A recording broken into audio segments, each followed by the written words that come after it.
Il-Forzi Armati ta' Malta waqfu l-jott tan-negozjant Yorgen Fenech milli jħalli pajjiżna għall-ħabta tal-ħamsa u nofs tal-4 filgħodu. Il-jott waqqaf l-ibħra l-barra minn Pembroke wara ħareġ mill-Marina ta' Portomaso. Skortat minn dinghi tal-Armata, il-jott reġa' ddaħħal fil-Marina ta' Portomaso u l-Pulizija arrestat lill-istess Fenech. Barra l-Marina ta' Portomaso kien hemm ukoll patrol boat tal-Forzi Armati ta' Malta għal raġunijiet ta' sigurtà. Kien irrappurtat li dan l-arrest u marbut mal-każ tal-qtil ta' Daphne Caruana Galizia. Fil-Marina ta' Portomaso fuq l-istess jott bdiet għaddejja investigazzjoni mill-Pulizija immexxija mill-uffiċjali tad-Dipartiment tal-Investigazzjoni Kriminali.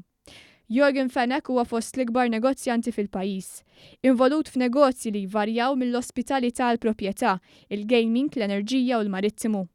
Yorgen Fenech kien involut ukoll fil-konsorzju Electrogas li fost is-sidin tiegħu kien hemm ukoll il-kumpanniji Siemens u Sokar. Fis-sigħat ta' wara li feġġew dawn l-aħbarijiet sar magħruf li Yorgen Fenech irreżenja mill-kumpanija Tumas Group u reżenja wkoll mill-bord tad-diretturi ta' Electrogas. Jirriżulta li mill-grupp Tumas irreżenja fl-aħħar jiem. L-operazzjoni tal-Forzi Armati ta' Malta seħħet inqas minn 24 siegħa wara l-Prim Ministru Joseph Muscat iddikjara li lest jagħti l-proklama lil dak li huwa meqjus bħala l-middleman fil-każ tal-qtil ta' Daphne Caruana Galizia. Dan bil-kundizzjoni li l-evidenza li jippreżenta tkun ikkorroborata fil-qorti fil-prosekuzzjoni tal-mandant fil-qtil ta' Caruana Galizia. U mifhum li fil-jum tat-tlieta l-Pulizija bdiet tkellem lil din il-persuna li qed tinżamm taħt protezzjoni stretta. Brabta mal-qtil ta' Daphne Caruana Galizia qed jinżammu wkoll arrestati Alfred u George De Giorgio u Vince Muscat.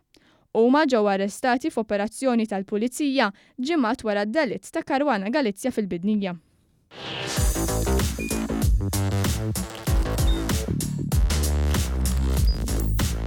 Idħol fuq one.com.mt u hemmhekk tista' tara l-programmi kollha li jxandru fuq One permezz ta' One Play.